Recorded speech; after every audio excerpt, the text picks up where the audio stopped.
Have you ever heard of a healing so incredible, so life-changing, that the act of mercy itself was considered a crime, a capital offense even? Well, that's exactly the story we're jumping into today. Yeah, it really all comes down to this one kind of jarring question. Can a good deed be a crime? Because that's the paradox right at the heart of this whole thing, a head-on collision between saving a man's life and sticking to a religious rule. So to get the whole picture, we have to start in a place of just deep, deep hopelessness, the scene of a seemingly endless 38-year wait. Okay, so picture this. We're at the pool of Bethesda in Jerusalem, and the accounts we have paint a pretty bleak picture. It's this place of just stagnant misery, packed with people with all sorts of disabilities, the blind, the lame, the paralyzed, and they're all just waiting for some kind of magical stirring in the water, a miracle that, probably wasn't coming. The air there is just thick with despair. And in this sea of suffering, there's one guy. He's been an invalid for 38 years. I mean, let that sink in for a second. 38 years of his life spent lying by this pool, just waiting. It's almost impossible to really wrap your head around that kind of long-term suffering. So when Jesus comes up to him, the man's answer is just dripping with this sense of defeat. He says, "Sir, I have no one to help me into the pool when the water is stirred." He's so stuck in this mindset, this victimhood, that he doesn't even say yes. He just offers up an excuse. But Jesus is about to cut right through all of that. What happens next is a simple, incredibly powerful command that's going to change everything in an instant.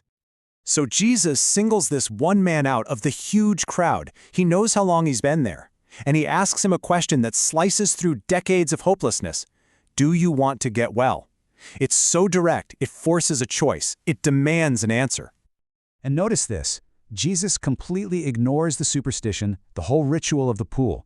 He's not waiting for the water to bubble or anything. It's made really clear that his power has nothing to do with the pool. It's in his word and his word alone. He's showing a totally different kind of authority here.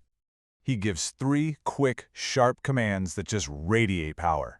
First, get up. Pick up your mat. And finally, and walk. It's just this direct, authoritative command that expects to be obeyed right then and there. And just like that, it's done. Instantly. 38 years of being paralyzed, of waiting by that pool, just gone. Poof, vanished in a single moment. It was an immediate, total transformation. The man was healed. Now you'd think this is where the story ends, right? Happy ending for everyone? But not even close. This is where the story takes a wild turn.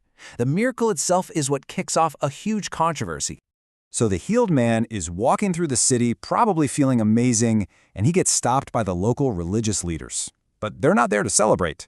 They don't even seem to notice the miracle. Instead, they hit him with this cold, legalistic accusation.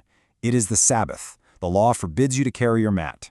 That's all they saw. Not a healed man, but a broken rule. And this really lays out the whole conflict, doesn't it?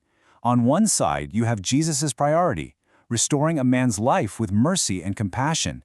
And on the other side, you have the leader's priority, preserving a super strict interpretation of a rule. It's like 2 completely different worlds colliding right in front of us.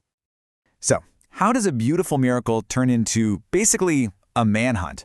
Well, it happens in 3 steps. First, a rule gets broken. The guy carries his mat. Second, the mind-blowing miracle is completely brushed aside. The leaders only care about the violation.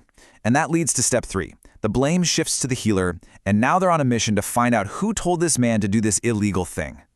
And all of this builds and builds until we get to the final act of the story, where what started as a debate over a rule escalates into an absolutely shocking claim of divinity. So when the leaders finally track Jesus down and confront him, he doesn't backpedal. He doesn't apologize or try to find a loophole in their rules. Nope. Instead, he makes a claim that just blows their minds and pushes them right over the edge. This is the sentence that lit the fuse. Jesus tells them, "My Father is always at his work to this very day, and I too am working." Now to them, this wasn't just some clever defense. This was a declaration of war. So why was that so explosive? Well, think about it. By claiming he has the same right to work on the Sabbath as God the Father, he's claiming to be equal with God.